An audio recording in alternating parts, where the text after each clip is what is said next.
Mesdames et Messieurs les ministres, honorables députés,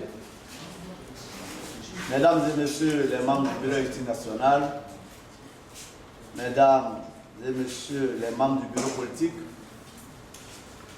Mesdames et Messieurs les cadres à divers niveaux de responsabilité au sein du parti, Mesdames et Messieurs les journalistes et autres acteurs des médias, chers militants et sympathisants de la grande famille FCBE, Mesdames et Messieurs en vos rangs, qualités, grades et fonctions respectives, Mesdames et Messieurs,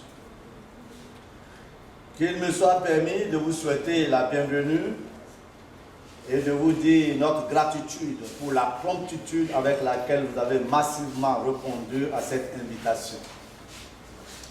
Mesdames et Messieurs, chers amis de la presse, avant même d'avoir abordé la quintessence du point de presse relatif aux observations du parti FCBE sur le rapport du comité technique d'experts et à la révision annoncée de la Constitution, il est important de se remémorer le contexte ayant conduit à la convocation par le chef de l'État du dialogue politique qui s'est tenu du 10 au 12 octobre 2019 et auquel FCBE a pris part.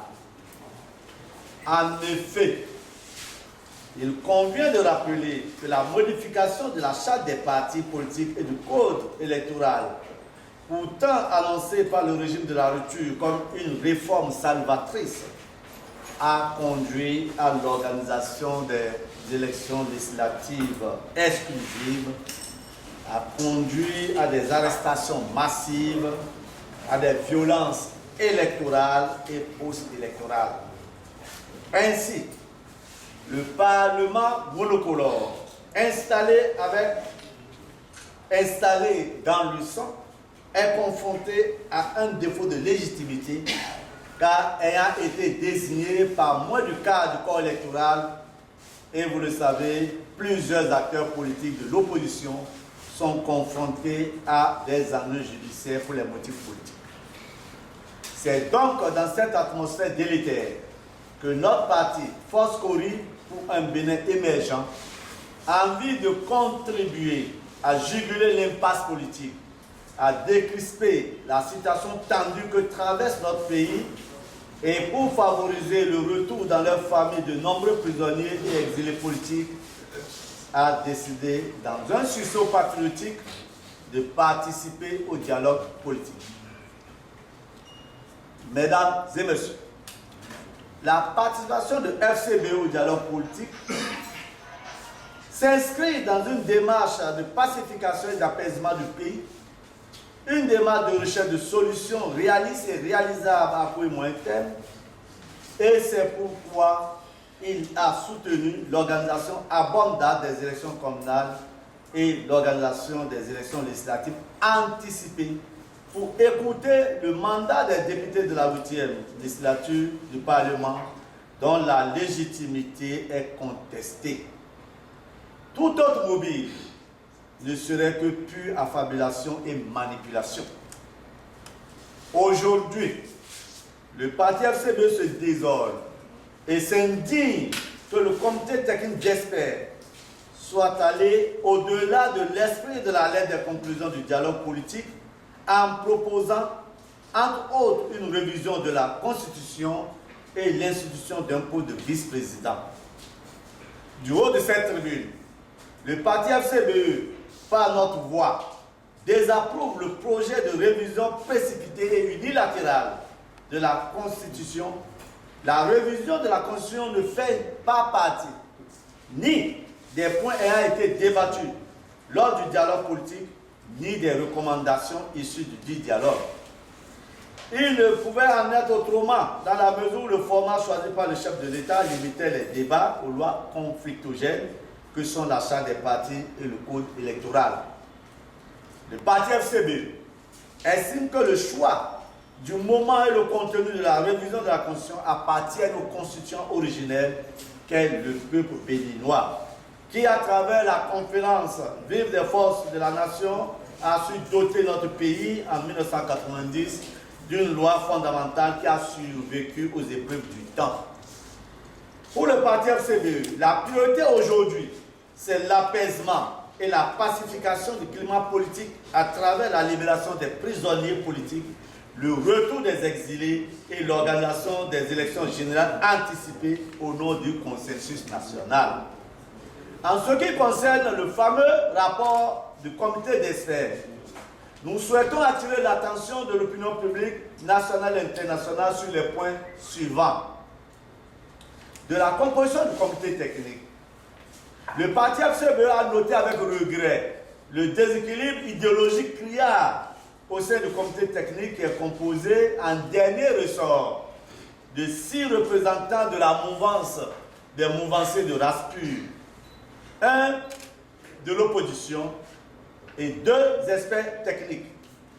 Il est indéniable que ce déséquilibre a négativement impacté les résultats des travaux du comité technique qui a quelque peu tronqué l'esprit de certaines des recommandations du dialogue. En revenant sur la recommandation numéro 1, par exemple, dans sa formulation, la nouvelle version, l'article 23 de la Charte des partis, il stipule ce qui suit. Une fois le dossier déclaré conforme à la loi, soit après la délivrance du récépissé provisoire, soit d'office 2 mois après son dépôt, les responsables du parti politique accomplissent les formalités pour sa publication au journal officiel. Cet article ne précise pas le document présenté au journal officiel lorsque le dossier est déclaré d'office conforme à la loi. Du contenu de la recommandation numéro 3, sur la question de l'institution des élections générales, le parti FCBE note une confusion entre les concepts d'élection générale et l'alignement des mandats. Ensuite, il fustige le fait que le comité technique ait outrepassé ses prérogatives en proposant que les élections générales soient organisées la même année, c'est-à-dire un alignement pour un alignement de durée. Mieux,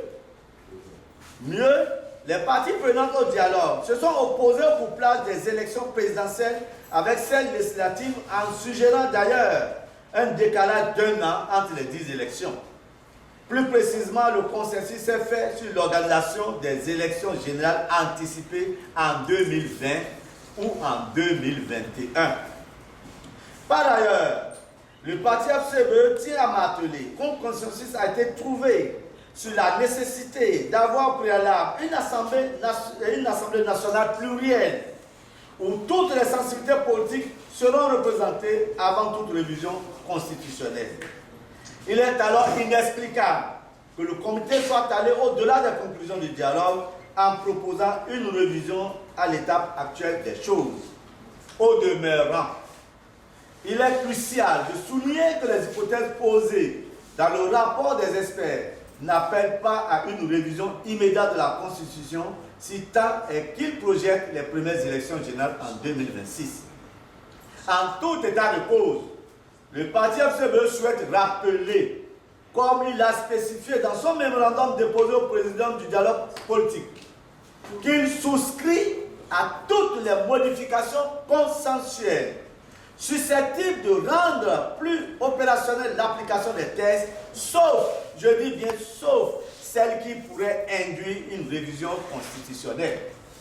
En conséquence, la participation au dialogue du parti FCBE ne saurait être appréciée ou assimilée à une caution pour la révision de la Constitution.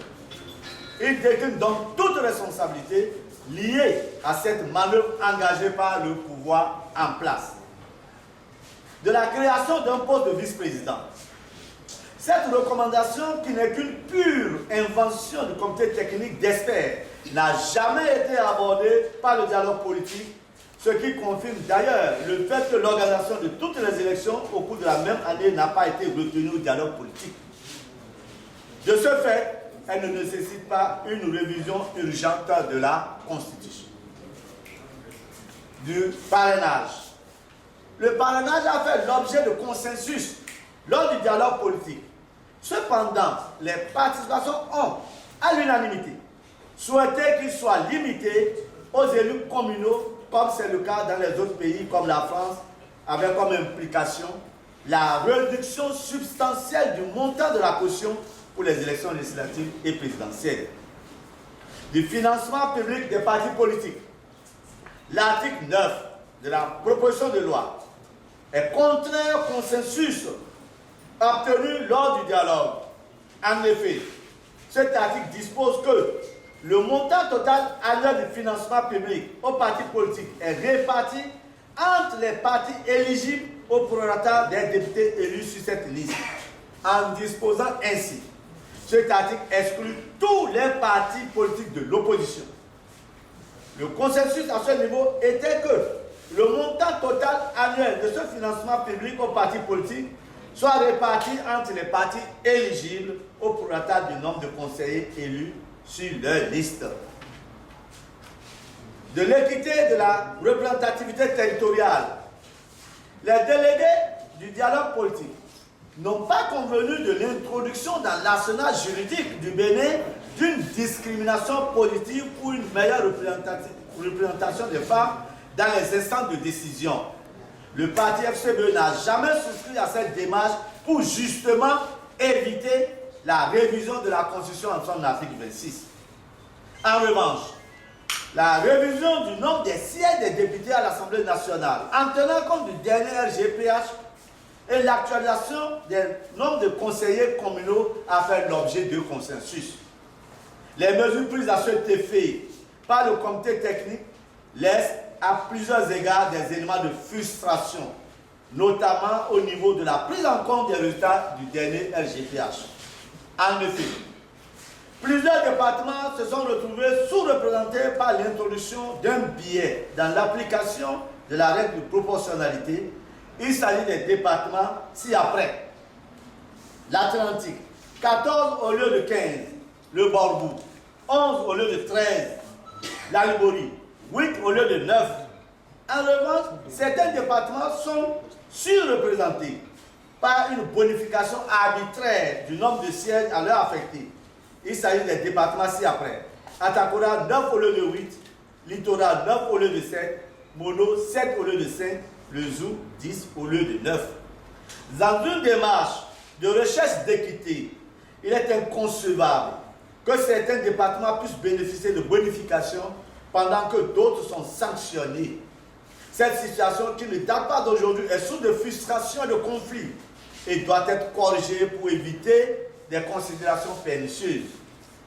De l'implication des représentants de l'opposition dans le processus de mise à jour de la LEPI. La conséquence de la mise en place d'un parlement monocolore, c'est que l'opposition ne peut être représentée au sein de cette institution centrale du processus électoral. C'est pourquoi les FCBE, au sein de les FCBE ont exigé et obtenu la mise en place d'un mécanisme devant permettre la participation des forces de l'opposition au processus d'actualisation de l'EPI. Malgré ces exigences, le constat est que le processus suit son cours sans tenir compte de ce consensus.